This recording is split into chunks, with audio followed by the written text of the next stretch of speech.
Okay, so I've used this Solo stove for a little over a year, and it's a great stove. They have some pros and cons, these kinds of stoves, and I'll go over a couple of them just now, tell you what I think. So,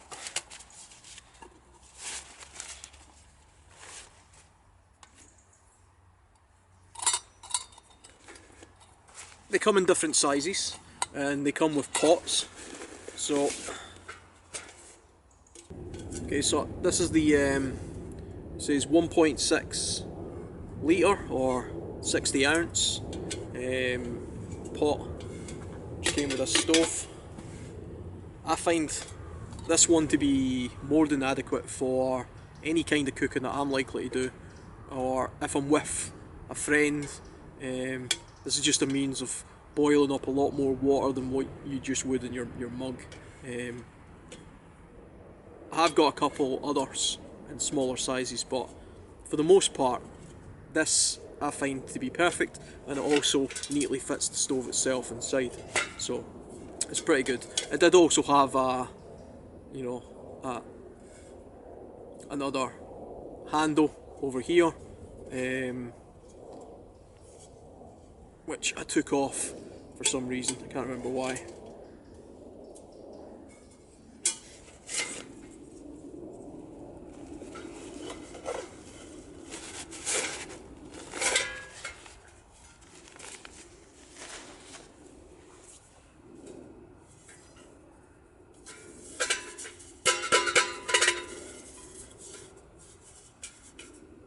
Okay, and this is the stove itself. Goes on like this, and you feed it by means of this opening here. Unlike the fireboxes that are also quite popular, this is more of it's a gasification stove. So the way that it pretty much works is it's double skinned. It's a double skinned stainless steel metal. I think you can get titanium ones now as well. And it has these vents at the bottom, which goes between the skins, which is an opening to get between the skins. In the inside, you've got vents on the other skin, on the inside at the top, and a grate down at the bottom. So you put your combustible material inside, and the idea being that air is drawn in through the bottom and goes up through the double skin and comes out at the top. And what this actually does is the wood smoke that you're burning inside the stove will also catch a light in a gasification type way, as well as the actual fuel that you've put inside it will also burn. So there's not a lot of cons to these really, apart from they're a little bit bulky. They're not particularly heavy. I wouldn't say this was heavy. I would even say that a hiker would be perfectly happy using carrying something like this, unless you're one of those toothbrush snapping types. But it's fairly light. The titanium one I imagine is probably even lighter. They are a little bit bulky because the wood box type stoves can fold completely flat, because really all that is just a metal box. You build a fire in it and it's just burning like any other small fire would. Whereas this is, because it's using the gasification principle, has to be a more sealed unit. It has to have the double layered skin with the vents and all that kind of stuff. But for the most part, I don't think it really takes up a lot of space anyway, because you can put some materials in there ready for your next use, and then as you've seen, this goes inside the pot, and then you've maximised your space. So it's not a huge space, and pretty much everybody can fit this in their bag, I would have thought. Before I got this, I did think, well, why would I ever need that? Surely, if I'm not using gas, most of the time when I go out, I just build a very small fire. So why would I need a container to put the fire in, when in just the same amount of time I can build the fire on the ground. And well, there's a few reasons why this is superior to doing that, I would say. One, it's the ultimate stealth camp device, in the sense that unlike just unlike some fireboxes, and unlike certainly just building a fire on the ground, I can put this on raised platforms. I could build the fire right here on this log, and if it was just a short, small fire, I just wanted to boil up some water, I could build the fire in here, and I'm fairly sure that it wouldn't cause any real damage to this log. You know, there wouldn't be any black marks or anything like that, because underneath actually stays quite cool. Usually to the point where you can pick it up at the bottom after it's been on for quite a while. Round here doesn't seem to heat up that much. It does eventually heat up, so if you were to keep this burning and you kept on feeding it fuel, eventually, you know, it's made of metal, it's eventually going to completely heat up. But for the most part, you can get away with putting things like this straight onto the top of a wooden log, right onto damp ground, or if you live in an area like I do, where there's a lot of pine trees, and there's a lot of roots. There's a lot of roots just a little bit under the ground, and there's quite a lot of peat also where I live as well. So you don't really want to be building fires in those kind of on the ground in those kind of places, because as you know, peat and roots can burn for a very long time underground. So this is a very neat way of getting around that problem. It's stealthy in the sense that once it gets going, it only has a very short flame, and because it's burning the smoke, effectively, the gasification that's coming off the fire, which is the smoke and the fuel, is then being secondarily burned. There's a lot less smoke coming off of this, almost none in some cases. It's a very clean, very efficient way of burning fuel. And that's the other main advantage of this, is because it's a contained unit and it's using a double burn principle, you can get away with having a fire with a lot of energy but a lot less fuel than what you would have if you had an open fire, or something with a lot of oxygen, you know, being thrown at it like a firebox or something like that.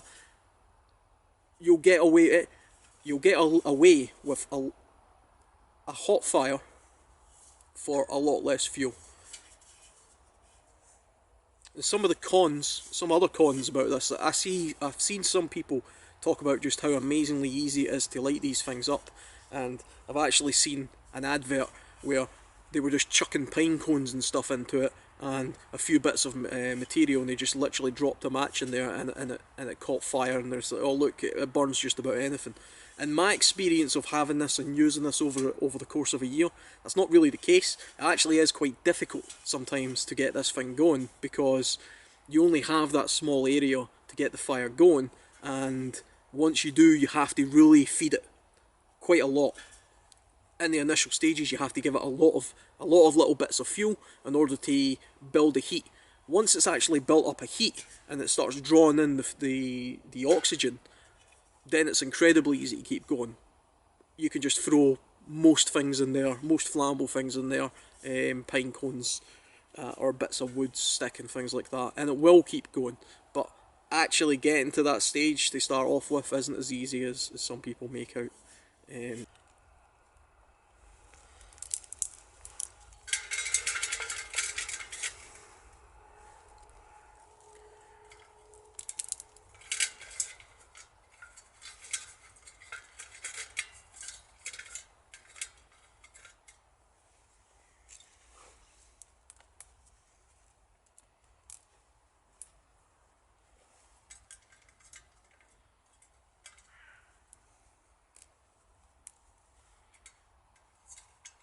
So like I say, I think initially when you're starting these up, you need quite a lot of tinder to continuously feed it before it actually gets going. Just to speed the party up a little bit, because it's getting a bit dark here, I'm going to just use a fuel tablet just so you can see it actually operating.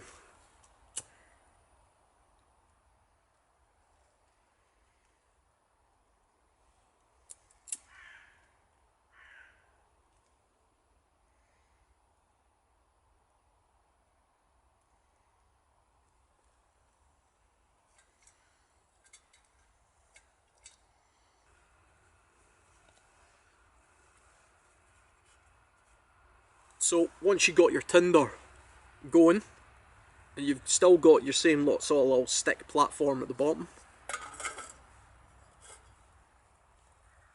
you would then continuously feed it.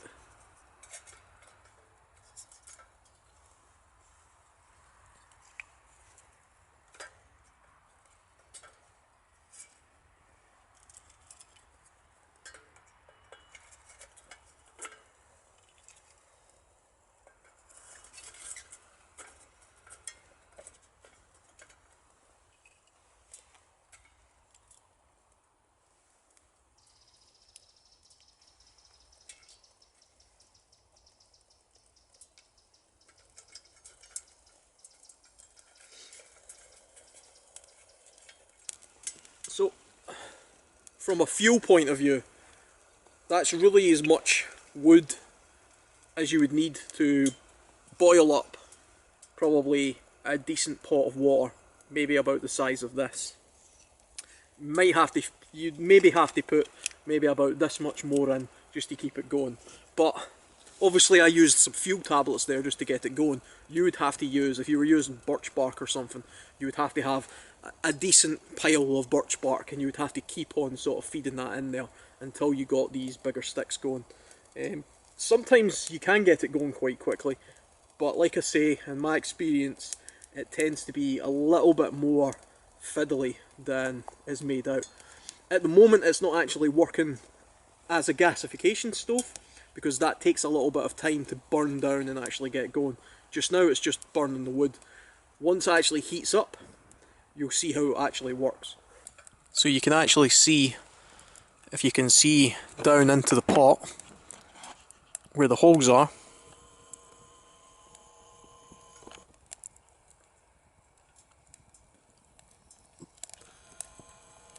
air is coming in through the bottom holes, being drawn up through the double skinned and heated, and then it's coming out, and the wood smoke is caught fire. So it's only been burning for a couple of minutes, 2 or 3 minutes or something like that. I haven't added any more wood to the fire, and you can see now that the gasification process is taking place.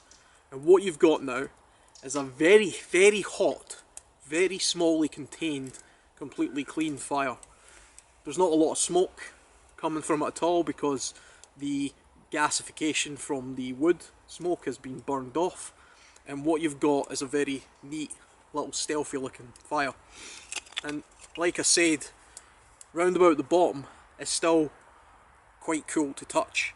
Eventually, of course, you know, it's going to heat up. It will eventually get hot underneath, but you could very easily,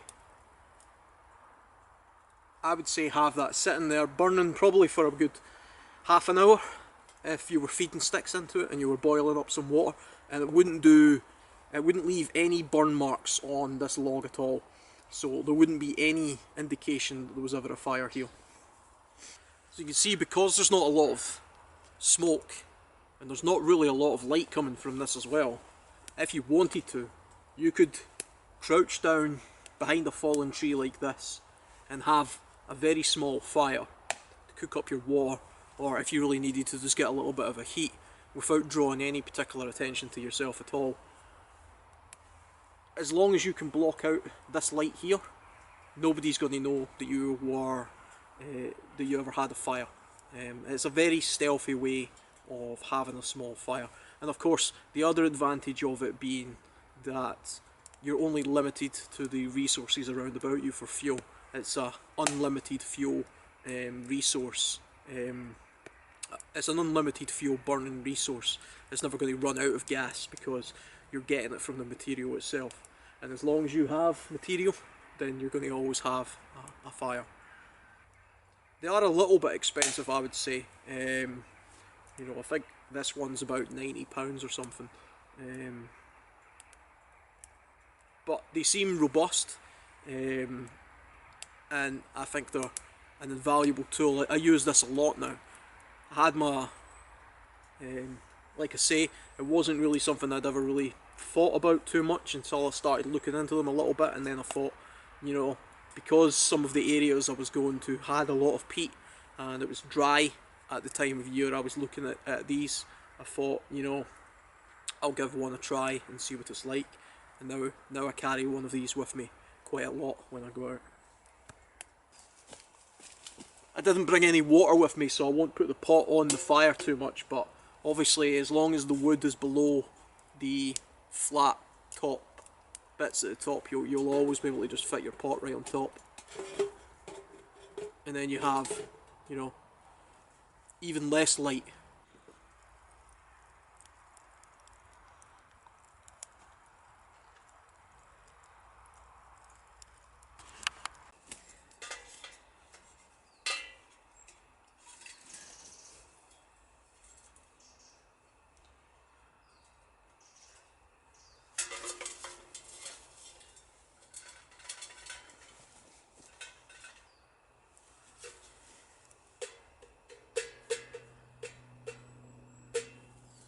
Yep. So, burning for 15 minutes.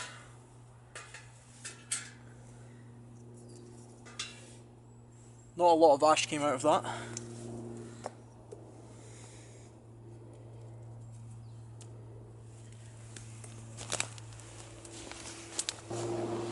So the light's failing and there's aeroplanes and stuff around, but hopefully you'll be able to see that the log that it was sitting on for that sort of 15 minutes or so didn't burn at all.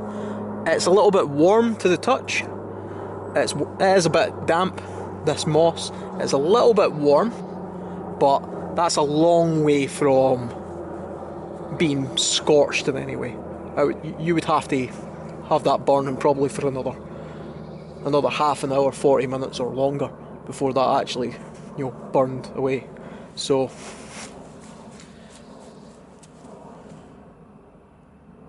very low profile, no trace way of having a fire. So I emptied it out just a few minutes ago, and now it's completely touchable. It's still warm at the top, but I can hold on to that now, no problem. The outside, perfectly fine. So just a few minutes after having a fire, I can pack it away. That's not going to burn that or anything.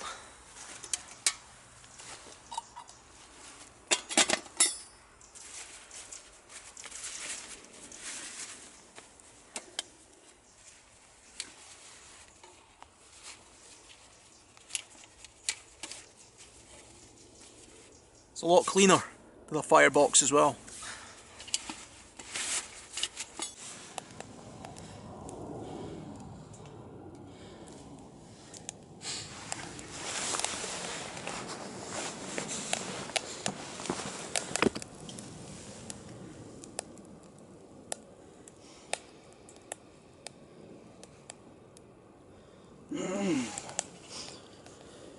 That right there is going to be the breakfast of absolute champions.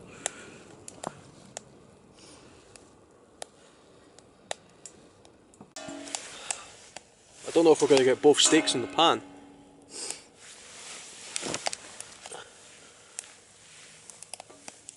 You might, and top and tail the other one.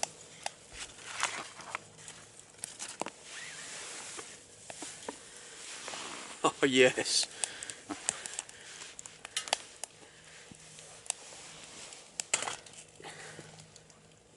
I'm going to need to hold on to it though. It's not super stable. It should be alright if you don't touch it.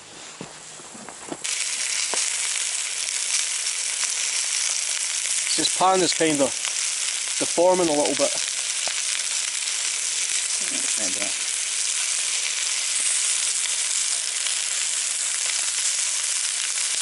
It's going to be quite difficult to cook these all the way through. I don't like mine all the way through.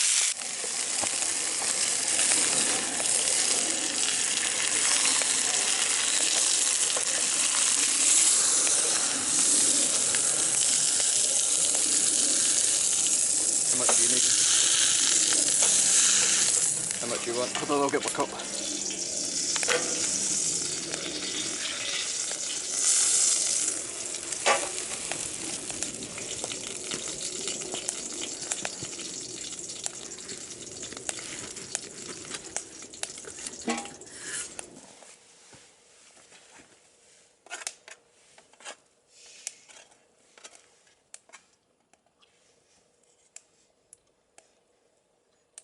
finish that egg off.